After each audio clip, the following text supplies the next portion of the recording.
occurred to me at this time of year where memories of my son Blake, his death, his funeral, all contribute to giving you moments where you feel mentally tired, no matter how many years go by. It's a constant struggle, grief. It's a constant struggle. And one of my dear friends from Remembered Forever site, which is my son's memorial site, which is American based, is a lovely lady called Pat Hogue, whose son Kenny died just a little bit after my son Blake. And we became friends through a mutual understanding of losing our children. She's a lovely lady, absolute gem, real good soul. And she's kind of like taken up the mantle a bit of helping other people as well. She's a wonderful, giving person. And she put it at this little blog that another mum, Rose Marie Saeva, who was a mum of 3 children, and her daughter Rachel died in 2006 at the same age as Blake and Kenny, 23. And she's done like a written blog, and it's really similar to how I see it. I think maybe grief gives you kind of a connection with other people who've gone through similar experiences. And I'll read you a little bit of what she says. A story shared is a story lived. When we all share our stories, we share a part of our humanity. And throughout the ages, stories have been a means of passing on history, learning skills and finding out who we are.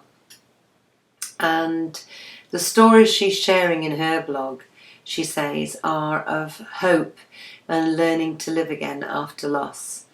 The goal is to help those who may be dealing with grief and give insight into those who may be attempting to help a family member, a friend, or even a work colleague who's perhaps going through a difficult time. And she said that she welcomes everybody's comments, experiences and insights. And the last phrase she uses to introduce her blog is, always remember you're not alone. And I think one of the things I'm most proud of with the Froglet Diaries is that I started this for me, to help me. And I get lots of messages. That was a message coming in. I get lots of messages and encouragement from many people all over the world with the Froglet Diaries. And surprisingly, most of you think that I'm brave and inspirational. But there have been words like pathetic, appalling, what's the other words that's been used? Disrespectful. I think I've used pathetic. All sorts of words from people who don't get it. And I do wonder whether the people who don't get it have yet to experience anything so profound that you feel that you want to share and make a difference. And I don't think a life is about being. It's about, you can take and take and take from life. But what do people remember about you if you don't give anything?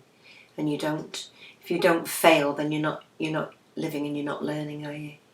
And so I don't see it as anything I'm doing as failing or being an embarrassment or anything like that. I started it as a self-help tool, and I think I've continued it because it's helping not just me, but in my struggles to help myself.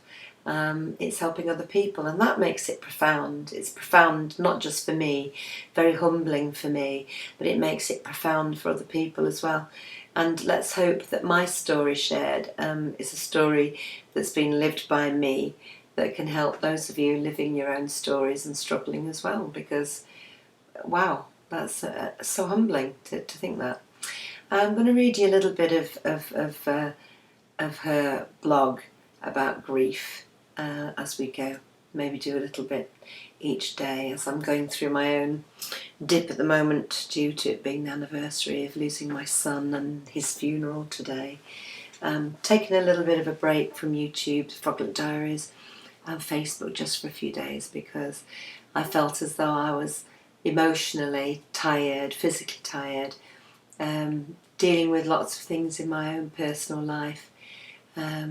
It all takes its toll, and you have to, when you're finding out a new way of being and who you are, you have to recognise when you're overdoing it and giving too much of yourself and your energy, and just take some back and recuperate it until you can do stuff again. And that's what I'm doing.